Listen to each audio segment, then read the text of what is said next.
Hi everyone, welcome to another edition of Pele Yoetz. Today's shir is called Gelut, which is the exile, and it's actually going to be dedicated for my family, who is really spread out all over the place. And Baruch Hashem, Mashiach really must be around the corner because even family members that it's been as long as my grandmother, they've separated from my grandmother's mother or her grandmother's time. It's like a real nest. Suddenly they're finding us, and it's been a terrific and emotional, as you can imagine, journey to reconnect with these people who are your family members, and they're literally like all over the world, and what they've been up to since our families have broken off.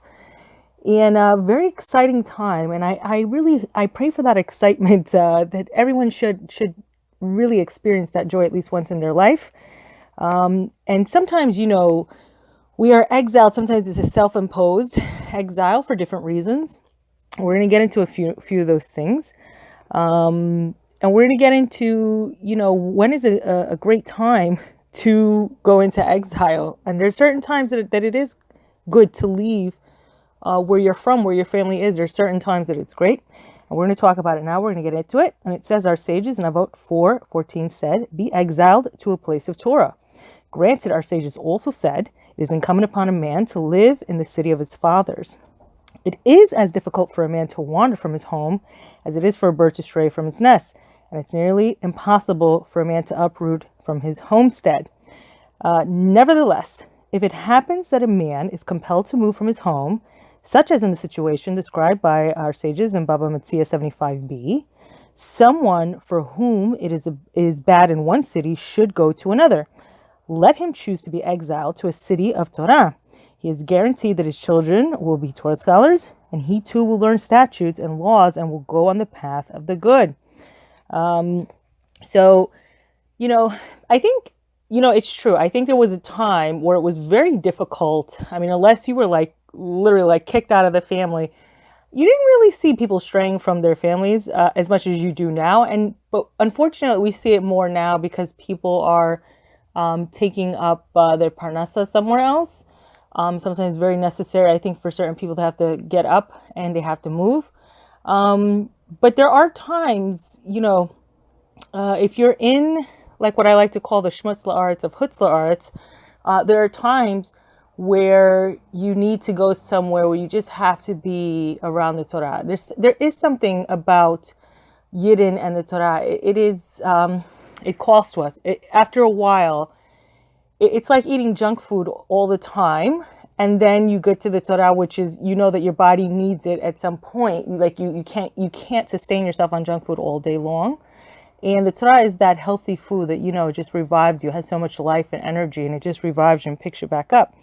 But it continues and it says, Rabbi Yossi ben Kisma was correct when he said in Avot 6:9, even if you give me all the gold and silver in the world, I will not live except in a place of Torah. Sufficient reason, even if he learns only one good thing there. Likewise, a person who wants to achieve the crown of Torah and does not find anyone in his city from whom to learn, his father should send him, or he should go on his own to a city of sages and scribes in order to learn the Torah. So it also continues on, says he should not be concerned with the effort, the separation, or the expense. It is as nothing compared to the merit of acquiring the crown of Torah. Even if the Torah is a scholar in the city, even if there is a Torah scholar in the city, sometimes he will be more successful in his Torah studies when he wanders to a different city. And this is very true. I think that a lot of us, if there's no chemistry there, it's not a zivug. And in this case, Harav Papo Alav Shalom is encouraging us. Sometimes moving on doesn't mean that you're leaving the city. Sometimes it means that you do need another Torah scholar, that you need another mentor, especially one, who can understand, the reality of it. I don't even care if you have been quote unquote from birth. I think that all of us are going through things, and we need to be with a Rav that kind of understands how to help us navigate through these waters that tend to trip us up. So So as Tosafot in Shabbat 9b, entry Halan, wrote that it was the practice of Tanim and Amoraim of Eretz Israel to go and study Torah in Babylonia in order that they should have peace of mind and no disruptions. And our sages in Eruvin 55a already commented on the verse in Devarim 30. It, meaning the Torah, is not in heaven. That if it was in heaven, you should have to go after it. And it is not across the ocean. That if it was across the ocean, that you would have to go after it. If only fathers and sons were wise and understand the great and good of a person whose sons are Torah scholars, they would sell all their clothes and send their sons to the place of Torah, even to the far end of the world. It is exceptional. It is the exceptional nature of Torah that it is more readily acquired through exile and wandering. Therefore, our sages often say, go out and learn. These things depend upon the nature of people. This statement, I don't know that if I've ever,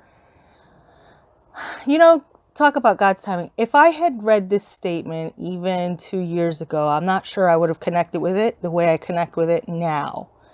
I think that the more, it's funny, you wonder why it says, why does a Bali Tshuva stand in a place higher than the Tzaddikim? And I think it goes to this, right, that you've been out there and you know what it is to fight back, to fight your way back to HaShem. It's an incredible thing, but it is, it's funny because when you're out there in all of the dirt and all of the schmutz, you are searching for that emet, and the emet is found in the Torah, and it becomes like a beacon of light, and it does become something so precious that you will do anything to protect it. A very beautiful thing. It's funny. It's like it's hard to believe that there's beauty in all of that pain, in all of that suffering. That's where the beauty of the Torah comes out. Stars. Yidden are likened to stars, right? And stars technically shine all day long. The problem is when they're in a place where there's a lot of light, you don't see them as much. And stars shine the brightest in the darkness. So there is this beautiful component. Unfortunately, we're going through the reality of that hardship, but there's such a light that comes out and it shines unlike any other time. And sometimes being out there alone and all the struggles that you go through to survive, it does bring out, it's that squeezing to bring out the oil from the olive. So it says, go out and learn. These things depend upon the nature of people. In these generations, if a person has someone from whom to learn his city with peace of mind, it is better that he not leave his city in order that he should be under his father's supervision. And if he is married, he should stay in the same town of his wife. So it says, if a person needs to leave home for either the purpose of Torah, study, or to earn a living, as is the way of the merchants, it is proper that he should have intent and pour out his prayer that his journey be considered like an exile, and that he accepts the decree of Shemayim with love as an atonement for his sins. And our sages in Sanhedrin 37b said, exile atones for sin. This is on condition that he guards himself on the journey from all wrongdoing, so that he not be as one who cleans himself on one side and soils himself on the other. If by heavenly decree he is not afforded the possibility of traveling, he may do as some people, just move from house to house. It too is considered like an exile, and he should have this intent. Behold, our sages, and it's quoting Pesachita de Rav Kahana, Perek 29, said that which we move on Sukkot from our home to the Sukkah is considered like exile, which atones for transgressions.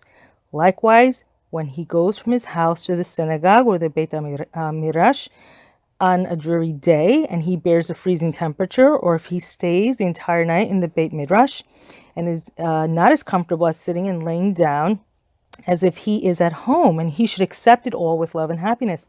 He should have in mind that exile atones. Similarly, on the eve of Pesach, when a person is moving the furniture in the house to properly check for chametz, leavening, and the owner of the house finds himself between the ovens, he should accept this with love and have in mind that exile atones.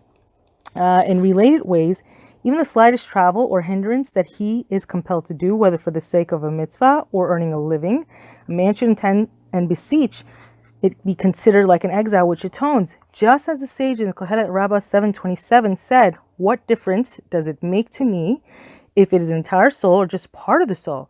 So too, what difference does it make if it is a long exile or a short exile? Every part is counted on condition that a person has the proper intent and accept it with great love. So now this really I remember when I read this really changed my perspective. And I remember when I had to go to work and it was raining, and all of a sudden, like, I got a smile, and I'm like, this should, atone for any sins that I have, the fact that I have to go out and earn a living, and I have to do it crossing the rain, and my feet got wet, and blah, blah, blah. This will really, really change your outlook on the morning traffic. It really will. And for many of you who are listening to it, probably you are stuck in traffic. And if you accept that you're in traffic, it's atoning for sins, accept it with love. It's a good thing. So it really, I remember this paragraph really just changed my perspective on all of that and all the hardship it takes from getting even to a shear. If you're, the fact that you have to get out and travel, or to go do it, and it's night and it's cold, and whatever the circumstances, accept it with love. It's a great thing. So it says, the statement of our sages that exile did not leave any good character in the Jewish people is well known. However, they also said that the exile is befitting the Jewish people. I want to suggest a reconciliation. Exile of the soul, or spiritual matters, is not good for the Jewish people. Anyone who has the capability of running away from a place where Jews are oppressed in matters that pertain to the soul should do so. For example, there are places where a man is not allowed to marry a woman until someone else who is married dies, or there are places which conscript the Jews to be soldiers in war, and they are forced to abandon their Judaism. There are other similar harsh decrees and evil customs in several countries, and a man who has the capability of relocating and escape from there and does not will face future judgment. So very scary. There is a lot of wisdom in that statement. If you haven't gotten it, if it just didn't fall onto you, like what we call prima facie, right on its face value. If you're in a place where you're just going to go down spiritually, you need to run for the hills. Don't look back, run for the hills, no matter how much money it costs you. I can't even tell you how difficult it is emotionally, spiritually. It's when you are in a place where it is going to bring you down.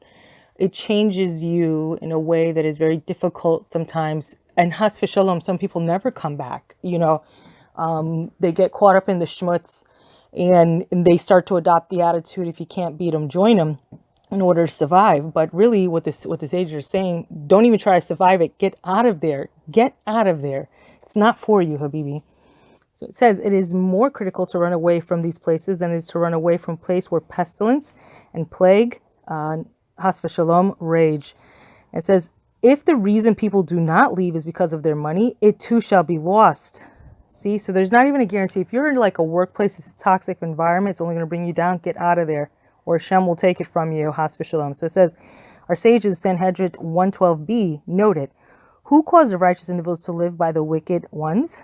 Their money. Therefore, it was destroyed. We understand this from this and that. It is proper to be exiled and flee from a city whose inhabitants are evil and is not able to rectify a situation or protest, lest one be swept away by the sins of the city or one is scorched in its fire.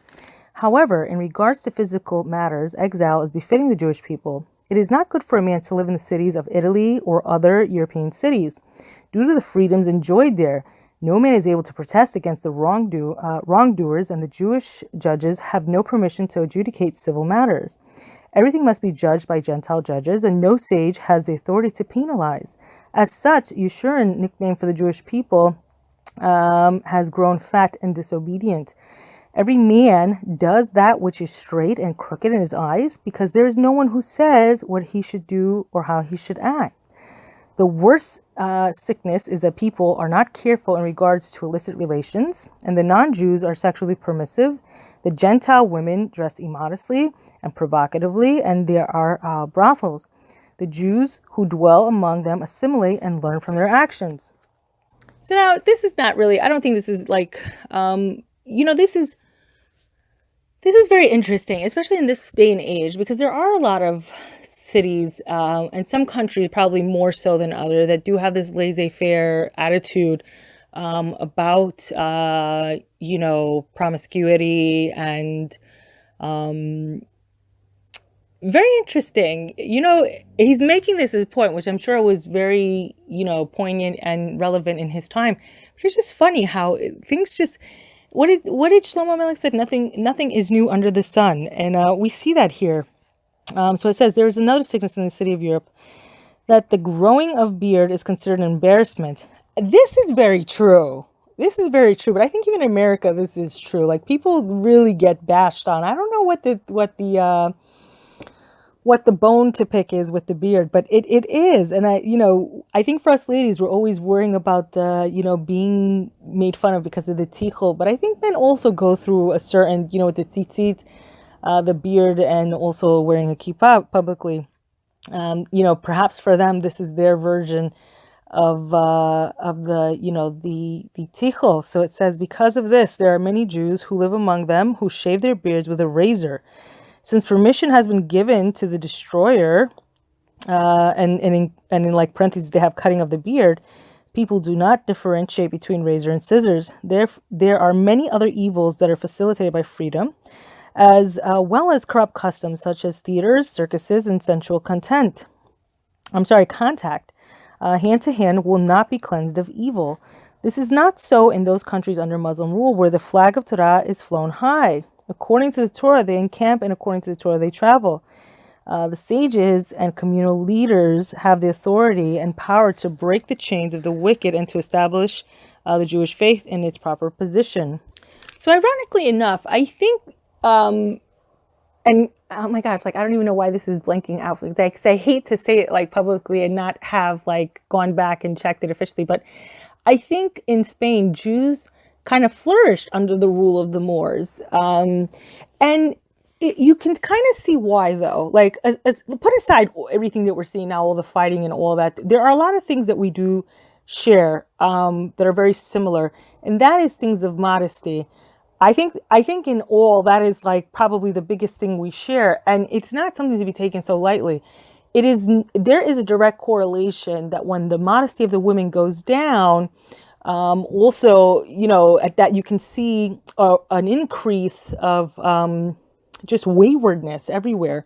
So it's funny, like, women do have a lot of power, and it is kind of squarely holding in this modesty, and it is the age-old argument. So it says, people refrain from immoral relations, are very careful in all matters of illicitness, and the growing of a beard is considered a mark of distinction. Even though there is a small sense of exile, for example, non-Jews strike Jews with a stone or a fist, they oppress the Jews with taxes and levies, Jews are maligned with all kinds of false accusations, sometimes government officials punish Jews without just cause and indefinitely imprison them and frighten them and immensely. Nevertheless, exile is befitting for the Jewish people. As a result, they are deprived and oppressed and lift up their eyes to Shemaim and subjugate their hearts to the Father in heaven. This is the nature of the Jewish nation, who is compared to a deer in Baba Batra 16b. Just as the deer cannot give birth until the snake comes to bite its womb, so too Jewish people do not repent without the decree of a harsh king. I wish the statement wasn't true. I wish the statement wasn't true. You guys know, I say all the time, like, I'm a knucklehead, right? And it really is not until I get knocked really hard that I will come to my senses. But I know that there's a lot of people like that as well. And it's funny because if you ever notice, we see the greatest number of sages and Torah scholars coming out of great persecution and great oppression. And it's funny because years ago my Rav said, have you ever seen a Talmid Chacham come out of, let's say, Switzerland or any of those, regions there where there is this kind of status quo and there's this kumbaya all over the place? You never seen any big Talmid Chacham come out of there.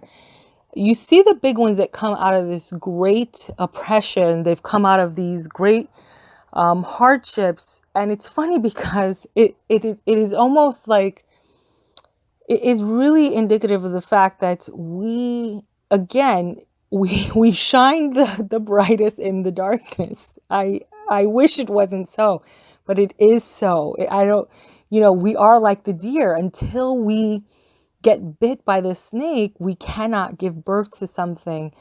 Very interesting. So it says our sage in Shemot Rabbah 21:5 already noted in the verse in Shemot 14:10, and Pharaoh came closer.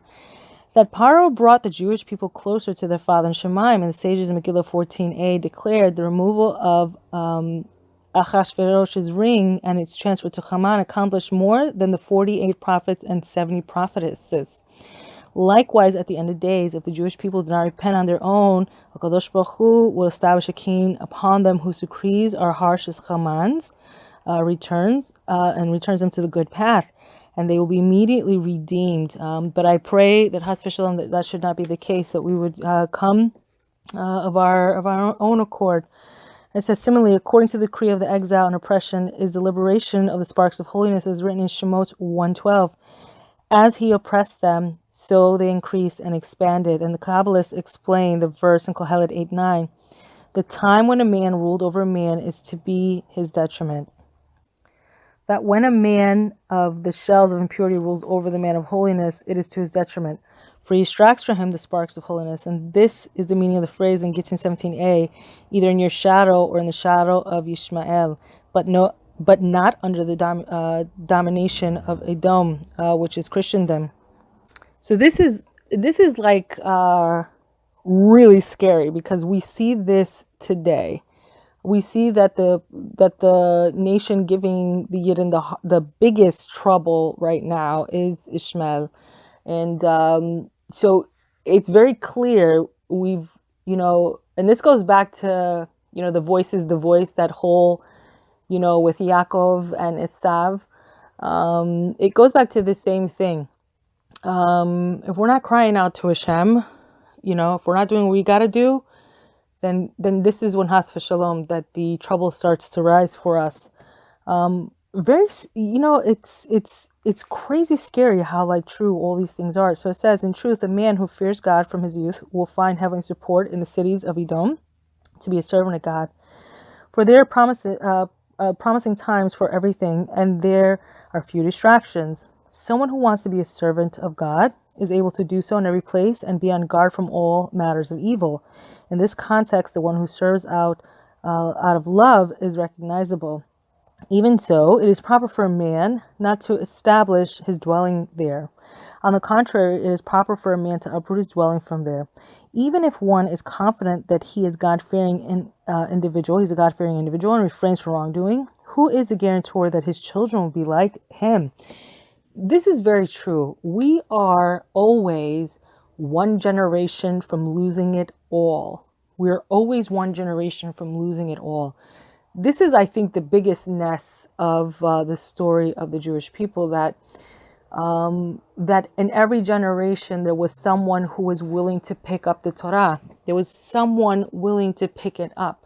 And you have to really understand, if you're listening to this, that that's it. Don't look for the Calvary. You are it. You are it. You are all that stands in the way of all of it being lost. That's how fragile it is. That's how fragile it is. And that's how fragile it has always been.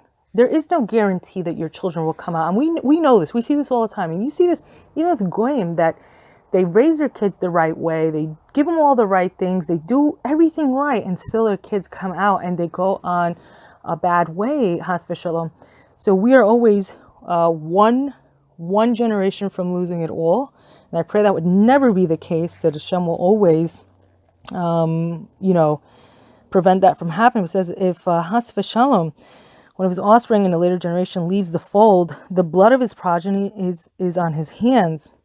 At the very least, he should relocate his children to the cities of Turkey before they become rooted in a place that cultivates gal and wormwood. And see Devorah 29:17. There's also an evil decree, an evil sickness in the cities of Edom.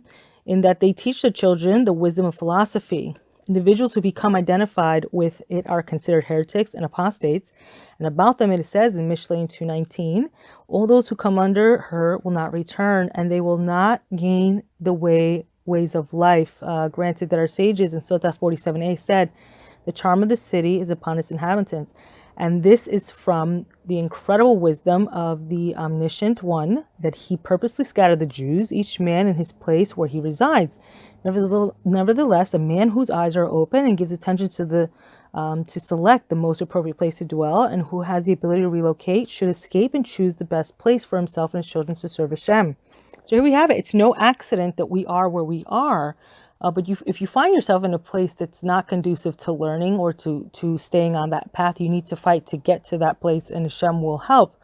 But before that, I want to take a step back and really point out and highlight the fact of what he said, that they teach their children the wisdom of philosophy. Now, we have seen really the broken theology of this kind of thinking.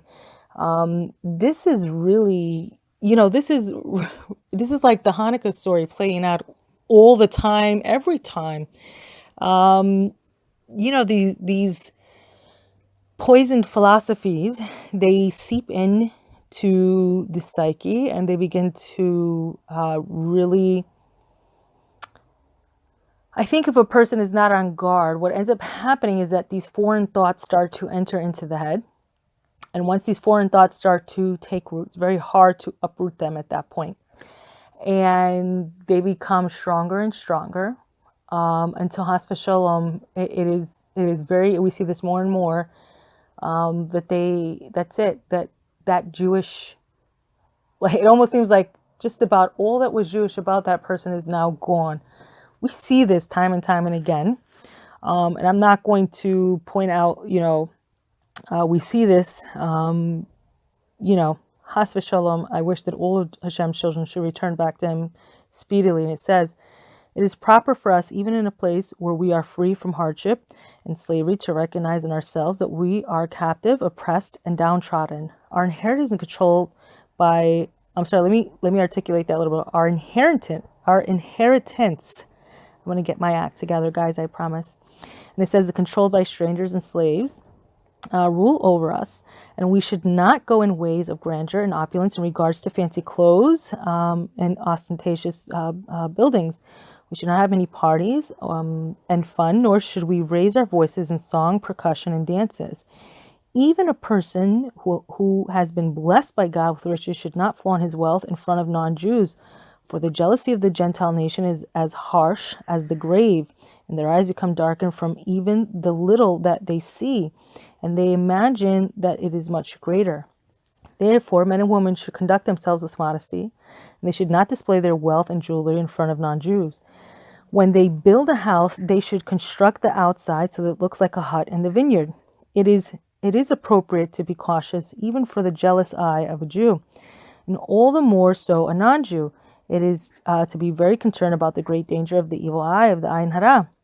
And it is well known how many pogroms, expulsions, and great tragedies we endured due to the envy of the Gentiles, because people were not careful about refraining and flaunting their affluence. And the Abarbanel writes that he was called the name Abarbanel because his wife had a precious ring. That anyone who saw it said, Brava Aniya. This means a beautiful ring. And it says that it was the cause of the Spanish expulsion. And Yaakov Avinu said to his sons, Bereshit 42, why do you act conspicuously? And it is befitting for us to bow our heads like a reed, to accept the exile with love, and to be sickened over the tragedy of Yosef. Even if our homes are peaceful and well provided, woe unto the sons who have been banished from their table of their father. So I'm going to go back just a second, because there's something that, they pointed out about a Abarbanel. This is something that, ironically enough, my family, as you all know, we're not going to beat that horse, came from Spain, blah, blah, blah. Ironically enough, they took this lesson, because I can just tell you, I'm gonna describe my grandmother's. Now it's funny because my grandmother's family, the ones that live on this mountain, right? That, I mean, this place is like horrendous to get to. Let's just say it that way. So you get there and their houses are like, they're not shacks, very modest homes. But I remember going into my grandmother's sister's house, and it was like she had marble for her driveway. Like the house outside looks normal, plain. The minute you open it up, oh my God, you think you just walked into the Taj Mahal. I mean, it's like very, very grand, very grandiose.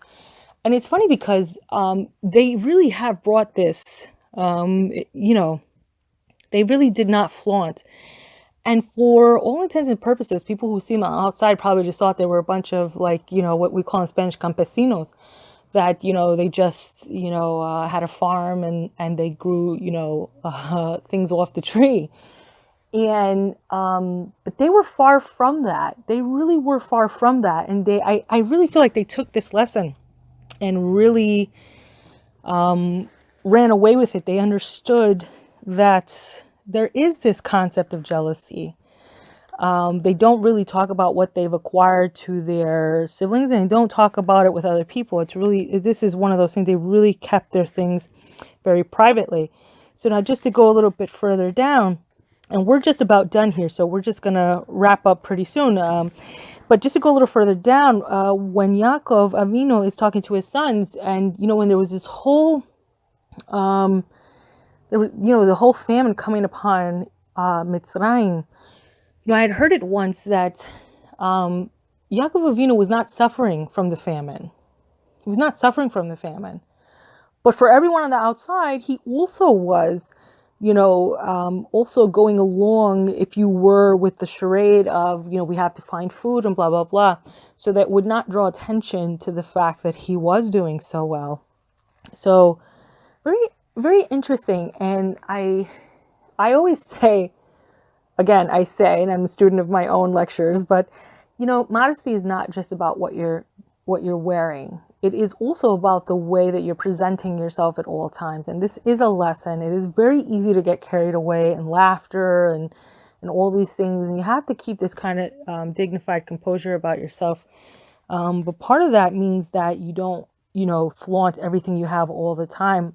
This, I think, for women in particular, I can only attest for myself, but I think that a lot of women will agree with me. This does become pretty hard. It's hard to draw the line, when, especially when we're getting dressed and we want to look nice and we want to have a nice purse and nice shoes and blah, blah, blah. I think this becomes a very big struggle for us in creating that balance. But with Hashem's help, I know we can do it. But as you see, the Barbanel, the famous Barbanel, how he got his ring. His name off of this beautiful ring. So, it's very scary. Very, very, we have to be so careful. Not only do we have to be careful, we have to be careful that we forget who we are. And it says, woe unto the sons who have been banished from the table of their father. And it says, how can we sing on a foreign soil? It is written, Hosea 9:1, Israel should not rejoice in the mirth of the nations. And our sages in Berachot 31a said, it is prohibited for a man to fill his mouth with laughter in this world. It is written in Tehillim 126:2. Then our mouths will be filled with laughter and our tongues with song. And then they will say among the nations, that God has done greatly with these, but now it is proper that we should be forlorn, heartbroken, and dejected when we remember Zion, the great evils that have caused, and the tremendous good that we have lost. It is befitting that we should elevate Yerushalayim to the peak of our joys, and that we should be very humbled.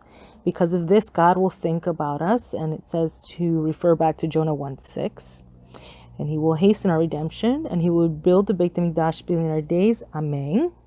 So, in closing, I think this is a very true statement. This fact of forgetting of who we are and where we came from, we've seen it in my family in particular, many of the Spanish Jews. We've seen this, I have a very, very great friend who is the daughter of 2 Holocaust survivors. And I hope that we never see this again, but there's this constant theme of we should have gotten out and we didn't, because we were very comfortable. We grew very fat, as the Rav says here. In our parnasa, we were doing good. How could they would never do this to us. And I pray that we don't have to learn that lesson ever, ever, ever again. I pray that we don't forget who we are and the fact that we are not in Yerushalayim. We're not in Yerushalayim. We don't have the Beit HaMikdash. We are not where we're supposed to be. So as you're riding in your fancy car with your nice clothes, off to your cushy job, remember to thank HaShem for giving you that, but remember that the job is what we do to make money. The car is what we use to get around, and the clothes, we thank God that He gave us something to cover ourselves with. They are not the sum of who we are. We are Yidden, and we need to find our place once again in Yerushalayim with the Beit HaMikdash. So I hope we never forget that.